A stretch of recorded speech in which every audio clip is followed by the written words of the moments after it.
Tonight on WVUA News at 6, we have team coverage of a homicide investigation in Tuscaloosa, where a woman was found dead inside her home. Now investigators are saying more about how she was killed. And bullying is a problem many families can relate to. See how local leaders and students are teaming up to stop bullies in their tracks. Let's find out if you'll need that umbrella during this week. We'll have Alabama's home team forecast with Richard Scott. WVUA News at 6 is next. Now get high-speed internet at home on our newly expanded advanced digital network, a connection you can count on. AT&T U-verse high-speed internet offers more speed options, reliability, and Wi-Fi hotspots than ever. Call AT&T now to get U-verse high-speed internet for as little as $14.95 a month for 12 months with a 1-year price guarantee. It's the fastest internet for the price.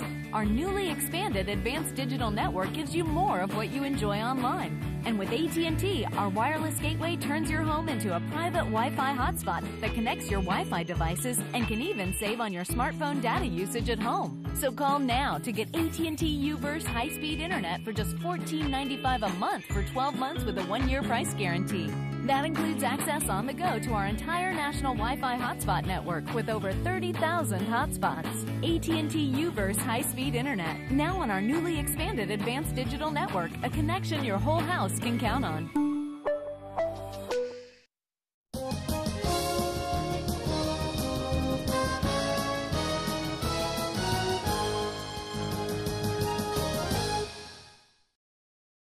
You're watching Alabama's WVUA News at 6 with your award-winning news team, Lynn Brooks, Philip Coleman, weather with Richard Scott, and sports with Gary Harris.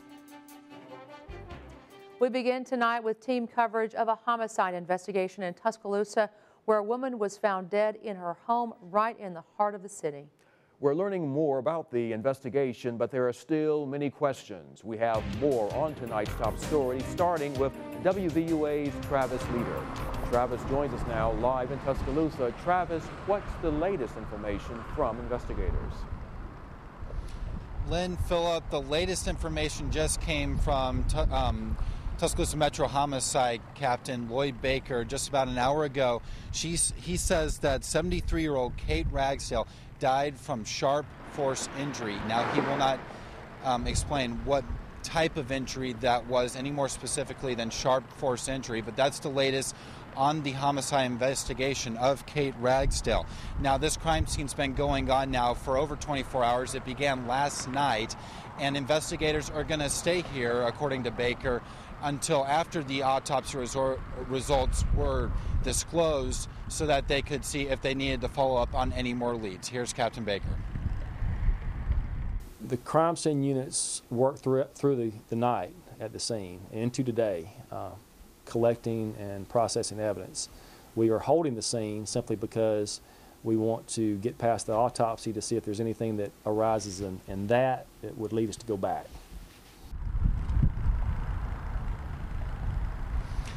Now, Ms. Ragsdale was a well-known member of the community, and a lot of people are speaking out about her death and what type of person she was. And with more information on that, I'm going to bring in our other reporter, Jennifer Edwards, is here live with us now, and she's been on this all day today, finding out exactly what type of person Kate was. Jennifer?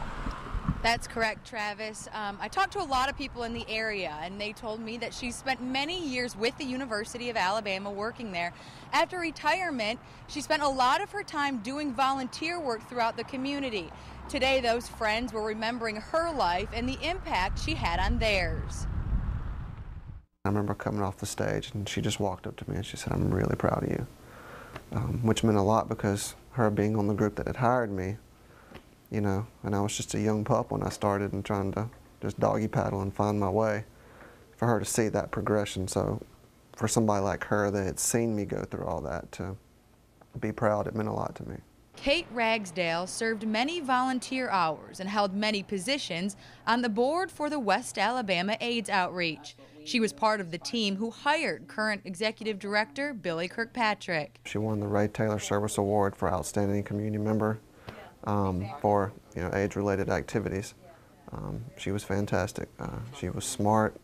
She was very loving to our clients and to our other board members. Before her retirement, the University of Alabama says most of her career was spent with UA libraries. UA Associate Vice President for University Relations, Deborah Lane, released this statement. Kate Ragsdale played a key role in the growth and development of the university libraries in her long career as planning officer, and remained actively involved with the UA Retirees Association since her retirement in 2006. Our thoughts and prayers are with her family and friends during this difficult time. Kirkpatrick says he believes everyone will remember Ragsdale for her big heart. You know, all the other volunteer work that she was involved in, like you just see what kind of person this was, what kind of loving, caring individual that Kate really was.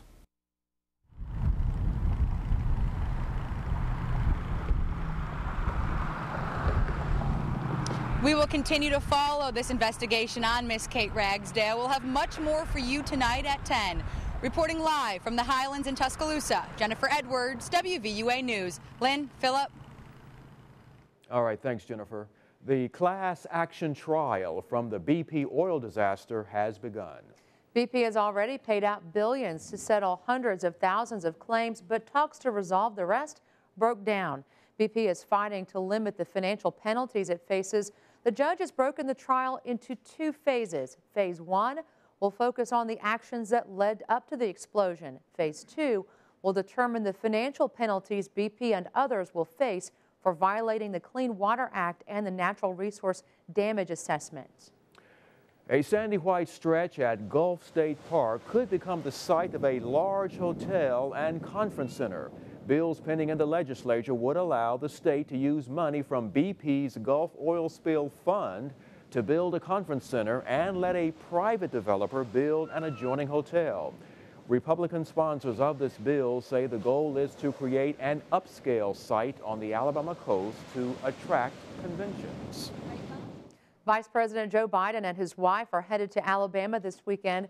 Organizers of Selma's annual Bridge Crossing Jubilee say the couple will attend a unity brunch and participate in the annual crossing of the Edmund Pettus Bridge next Sunday, March 3rd.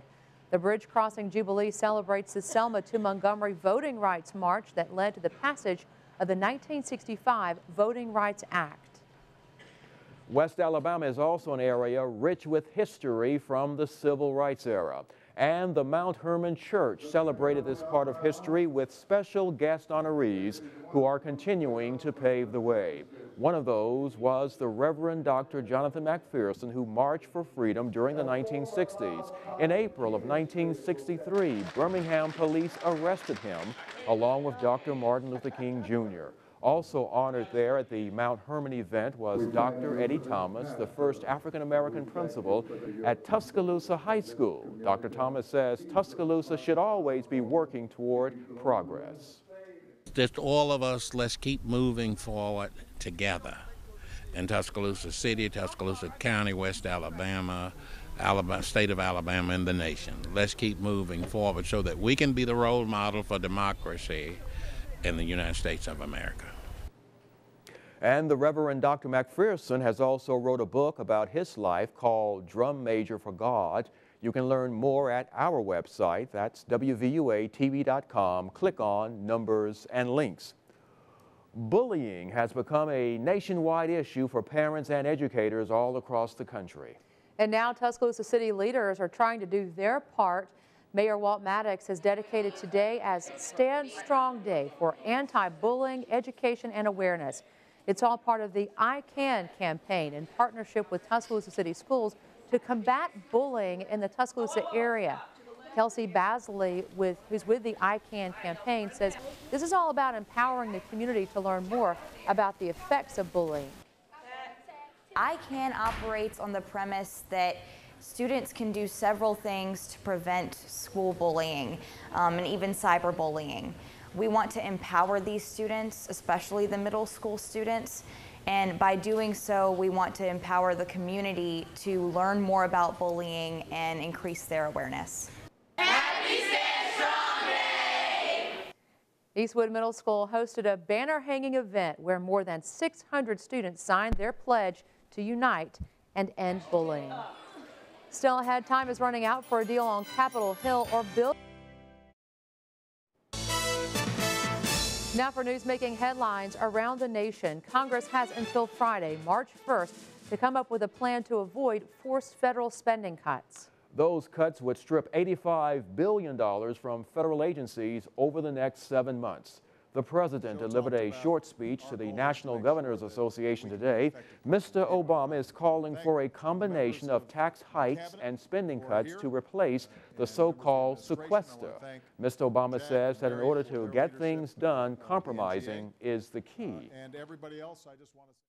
Now, I know that sometimes folks in Congress think that compromise is a bad word, and they figure they'll pay a higher price at the polls for working with the other side than they will for standing pat or engaging in obstructionism. But as governors, some of you with legislatures controlled by the other party, you know that compromise is essential to getting things done.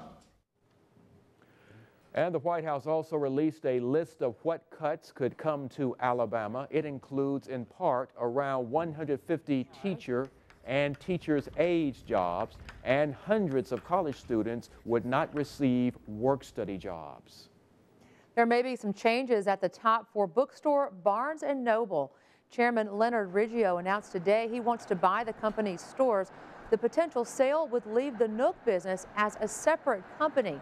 Barnes & Noble reported a weak Christmas season. Sales at retail stores were down 11% from the year before, and sales at its Nook unit were down more than 12%. Forget the coffee shop, your car could be your next favorite Wi-Fi hotspot.